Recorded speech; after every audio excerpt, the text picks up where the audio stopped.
तारीख 15 अगस्त 2047, रात के 11:45। प्लेटफॉर्म पर हल्की धुंध छाई है।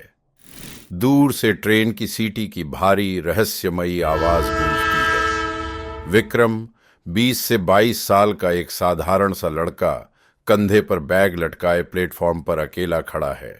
ये आखिरी ट्रेन है, बस दिल्ली पहुंच जाऊं, फिर सब ठीक हो जाएगा।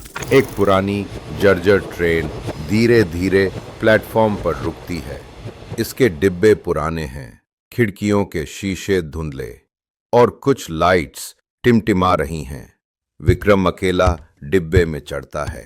डिब्बा पूरी तरह खाली है, सिवाय धूल और पुरानी सीटों की गंध के। वो अपनी सीट नंबर 13A पर बैठता है। खाली डिब्बा, कम से कम आराम से सो जाऊंगा। वह अपना बैग साइड में रखता है और खिड़की की ओर देखता है। बाहर अंधेरा है, सिर्फ प्लेटफॉर्म के पास लगे सिग्नल की हल्की रोशनी दिख रही है। ट्रेन चलना शुरू करती है। रात गहरा रही है। ट्रेन जंगल के बीच से गुजर रही है। खिड़की के बाहर पेड़ों की परछाइयां तेजी से गुजर रही हैं, जो अंधेरे में भूतिया सी लगती हैं। विक्रम अपनी सीट पर लेटा हुआ है, हेडफोन्स में गाना सुन रहा है। अचानक उसे ठंड सी महसूस होती है, जैसे कोई ठंडी हवा डिब्बे में बह रही हो। वो उठकर बैठता है और आसपास देखता है। डिब्बे में अब भी कोई नहीं है, लेकिन उसे लगता है कि कोई उसे देख रहा है।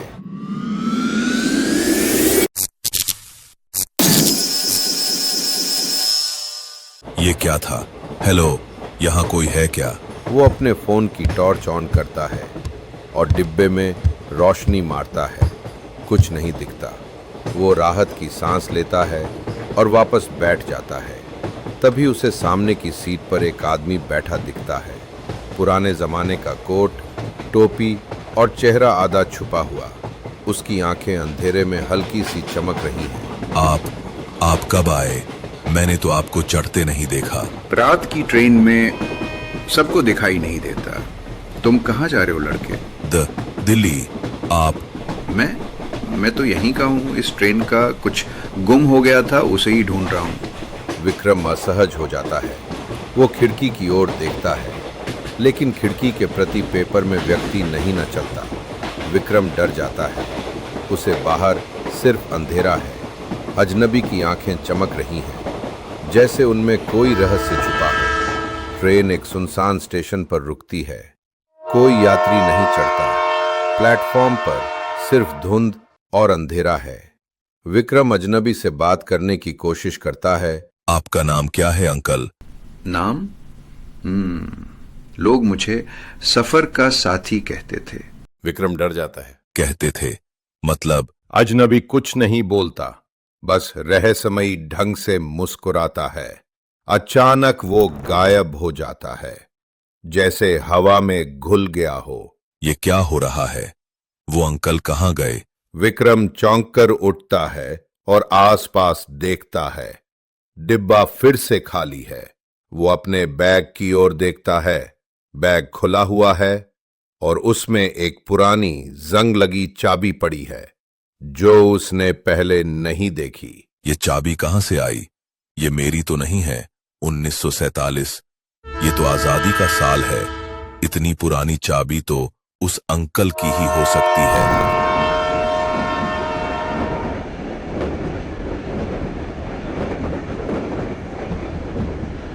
विक्रम घबराहट में अजनबी को ढूंढने के लिए डिब्बे के पास जाता है, लेकिन कोई नहीं मिलता। वो ट्रेन के अंदर ढूंढना शुरू करता है। सभी डिब्बे की लाइट्स टिमटिमाने लगती है। अचानक ट्रेन बदल जाती है। डिब्बे पुराने, लकड़ी के और बदबूदार हो जाते हैं। फर्श पर खून के धब्बे दिखते हैं। विक्रम डरते हुए आगे बढ़ता है। वो फर्श पर बिखरे पुराने अखबारों के टुकड़े देखता है। 1947 की वो डरावनी रात। 15 अगस्त 1947। देश आजाद हुआ लेकिन आजादी की कीमत भारी थी। लाहौर से अमृतसर आने वाली ट्रेन में सवार लोग कभी अपने घर नहीं पहुंचे। बंटवारे की आग में जलते धर्मों ने इंसानियत को कुचल दिया। ट्रेन में सवार हर यात्री की लाश थी, खून से लथपथ, बिना कपड़ों के और बिना जिंदगी के। क्या ये आजादी हमें रास आएगी? 1947 का अखबार, ये इतना पुराना अखबार यहाँ क्या कर रहा है? वो अखबार को नीचे फेंकता है, तभी लाइट्स फिर से टिमटिमाती हैं और ट्रेन पूरी तरह बदल जाती है। डिब्बे में खून की बदबू, बिखरी लाशें और चारों ओर चीखों की गूंज। विक्रम डर के मारे कांपने लगता है।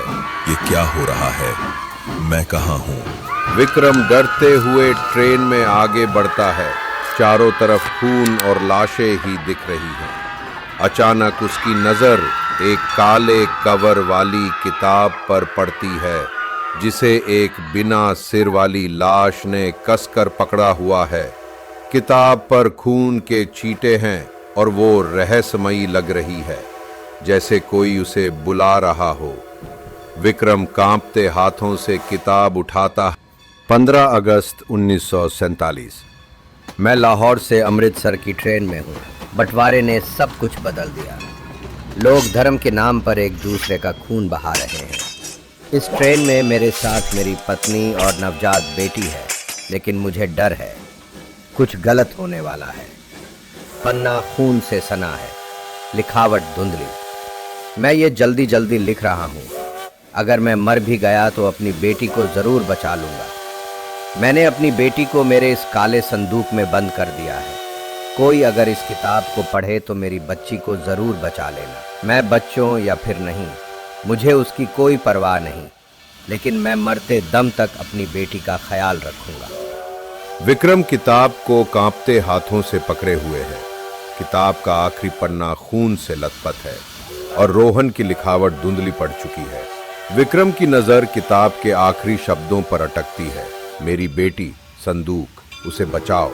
संदूक, ये चाबी, क्या ये उसी संदूक की है? वो अपनी जेब से जंग लगी चाबी निकालता है, जिस पर 1947 लिखा है।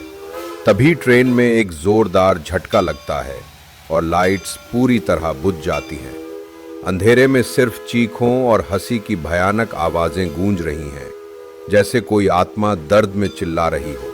अचानक डिब्बे के आखिरी कोने में एक पुराना लकड़ी का संदूक दिखता है, जिसके चारों ओर काली धुंध जमा है। संदूक पर खून के निशान है और उसका ताला चाबी के आकार का है। विक्रम धीरे धीरे संदूक की ओर बढ़ता है। ये वही संदूक है जिसके बारे में रोहन ने लिखा था, लेकिन क्या मैं इसे खोलूं? वो चाबी को संदूक के ताले के पास लाता है। तभी एक भयानक गहरी आवाज डिब्बे में गूंजती है, हवा में तैरती हुई, जैसे कई आत्माएं एक साथ बोल रही हों। उसे छूने की हिम्मत मत करना, वो मेरी बेटी है, मैं उसे कुछ नहीं होने दूंगी। विक्रम पीछे हटता है, लेकिन संदूक से काली धुंध निकलकर उसकी ओर बढ़ती है। रोहन की पत्नी की आत्मा, जिनके चेहरे पर खून और दर्द की छाप है। उस संदूक को मत खोलना, नहीं तो मैं तुम्हें मार दूंगी। तभी पीछे से एक आवाज आती है, एक पुरानी दुख भरी पुकार। बस करो अब, मैंने ही उसे भेजा है हमारी बेटी को आजाद करवाने के लिए। तुम जाओ बेटा, उस संदूक को खोल दो और हमारी बेटी को आजाद कर दो। रोहन की पत्नी की आत्मा गुस्से में विक्रम पर हमला करने की कोशिश करती है, लेकिन रोहन का भूत उसके आगे आ जाता है, उसे रोकते हुए। वो हमारी बेटी को कुछ नहीं करेगा, बस आजाद करेगा। करने दो उसे। हमारी बेटी उस संदूक में कितने सालों से हमारी वजह से फंस कर रह गई। वो दर्दनाक हादसा आज भी मुझे याद है। विक्रम का दिल जोर जोर से धड़क रहा है। वह चीखना चाहता है, लेकिन उसकी आवाज गले में अटक जाती है। वह चाबी को संदूक के ताले में डाल देता है और उसे घुमाता है। ताला खुलने की भारी आवाज गूंजती है और संदूक धीरे धीरे खुलता है। संदूक से काला गाढ़ा धुआं निकलता है, जो पूरे डिब्बे में फैल जाता है। काले धुएं से पूरा डिब्बा भर जाता है, इतना घना कि विक्रम को कुछ दिखाई नहीं देता। उसे लगता है जैसे हजारों ठंडे हाथ उसे छू रहे हों, रेंग रहे हों। धुएं में से बच्चों के रोने, बड़ों की चीखों और लोहे की घिसटती हुई आवाजें आती हैं। यह सब इतना वास्तविक लगता है कि विक्रम को लगता है कि वह खुद 1947 की उस भयानक रात में फंस गया है। तभी धुआं धीरे धीरे छंटना शुरू होता है। धुआं छंटते ही विक्रम को संदूक के अंदर एक छोटी चमकती हुई गुड़िया दिखाई देती है। तो विक्रम देखता है कि गुड़िया के बगल में संदूक के अंदर एक छोटा सा सूखा हुआ नवजात शिशु का कंकाल पड़ा है। कंकाल के हाथ में एक छोटा सा पुराना लॉकेट है। विक्रम की रूह कांप जाती है। वह समझ जाता है कि रोहन की बेटी उसी संदूक में मर गई थी, शायद भूख से या दम घुटने से, और उसकी आत्मा अब तक वहीं फंसी हुई थी। मेरी बेटी वो कभी आजादी का सूरज नहीं देख पाई। ये तुमने क्या किया? तुमने उसे जगा दिया। अब वो कभी शांति से नहीं रह पाएगी। आजादी, मुझे आजादी चाहिए।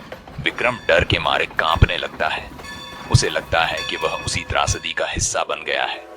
तभी रोहन की आत्मा संदूक के पास आती है और उसका चेहरा विक्रम को दिखता है।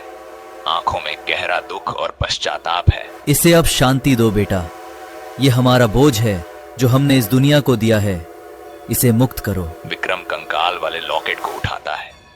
लॉकेट पर एक छोटा सा शिलालेख है, मेरी नन्ही जान आजादी के नाम।